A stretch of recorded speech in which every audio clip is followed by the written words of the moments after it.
దేశవ్యాప్తంగా సంచలనం సృష్టించిన నీట్ యూజీ 2026 ప్రశ్నాపత్రం లీక్ కేసులో సీబీఐ దర్యాప్తు మరింత వేగం అందుకుంది.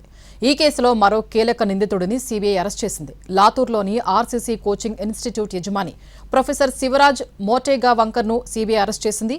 ఈ ఇన్స్టిట్యూట్ నీట్ యూజీ పరీక్షకు విద్యార్థులకు కోచింగ్ ఇస్తోంది. లాతూర్లో ప్రధాన కేంద్రంతో పాటు మొత్తం 9 బ్రాంచ్లు నిర్వహిస్తున్నట్లు అధికారులు తెలిపారు. సీబీఐ దర్యాప్తులో ఆయనకు ఎన్టీఏతో సంబంధం ఉన్న కెమిస్ట్రీ లెక్చరర్ పీవీ కులకర్ణితో సన్నిహిత సంబంధాలున్నట్లు బయటపడింది.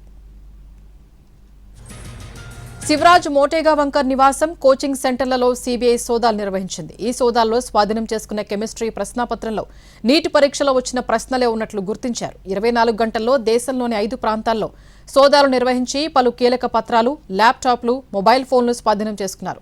వీటి విశ్లేషణ కొనసాగుతోంది. నీట్ యూజీ 2026 ప్రశ్నాపత్రం లీక్ ఆరోపణలపై కేంద్ర విద్యాశాఖ ఉన్నత విద్యా విభాగం ఫిర్యాదుతో సీబీఐ మే 12న కేసు నమోదు చేసింది. వెంటనే ప్రత్యేక బృందాలను ఏర్పాటు చేసి దేశవ్యాప్తంగా సోదాలు చేపట్టింది. ఈ కేసులో ఇప్పటివరకు ఢిల్లీ, జైపూర్, గురుగ్రామ్, నాసిక్, పుణె, లాతూర్, అహిల్యానగర్ ప్రాంతాల నుంచి మొత్తం 10 మందిని అరెస్ట్ చేశారు. 9 మందిని ఇప్పటికే కోర్టులో హాజరుపరిచి పోలీస్ కస్టడీకి తరలించగా తాజాగా అరెస్ట్ చేసిన నిందితుడిని కోర్టులో హాజరుపరచనున్నారు. నీట్ పేపర్ లీక్ విచారణలో అరెస్టైన మహారాష్ట్రకు చెందిన కోచింగ్ ఇన్స్టిట్యూట్ యజమాని శివరాజ్ మోటేగా వంకర్ను స్థానికంగా ఎంసర్గా పిలుస్తారు. ఆర్సీసీ క్లాసెస్ వ్యవస్థాపకుడైన శివరాజ్ మోటేగా వంకర్ మహారాష్ట్రలోని ప్రముఖ కెమిస్ట్రీ అధ్యాపకుడు. ప్రస్తుతం నీట్ పేపర్ లీక్ విచారణలో సీబీఐ విచారణను ఎదుర్కొంటున్నారు. మహారాష్ట్ర కోచింగ్ వర్గాల్లో ఎంసర్గా సుపరిచితుడైన శివరాజ్ రాష్ట్రంలోని నీట్ మరియు జేఈఈ ప్రిపరేషన్ రంగంలో పేరుగాంచారు.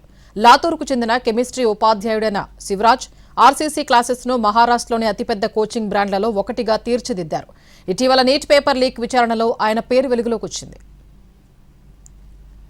లాతూర్లోని ఒక వ్యవసాయ కుటుంబం నుంచి వచ్చారు శివరాజ్. విద్యార్థులను చేరుకోవడానికి తరచుగా నగరమంతటా సైకిల్పై ప్రయాణిస్తూ ప్రైవేటు ట్యూషన్లు చెప్పడం ద్వారా బోధనను ప్రారంభించారు. 1990వ దశకం చివరిలో ఆయన ఒక అద్దె గదిలో సుమారు 10 మంది విద్యార్థులతో కోచింగ్ ప్రారంభించారు.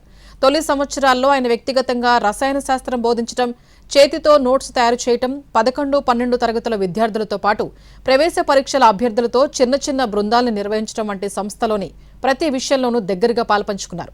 తరువాతి 2 దశాబ్దాల్లో పోటీ పరీక్షల్లో టాపర్లను తయారు చేయడంతో మహారాష్ట్రలో ప్రసిద్ధి చెందిన లాతూర్ ప్యాటర్న్తో పాటు ఆయన కోచింగ్ కూడా అభివృద్ధి చెందింది.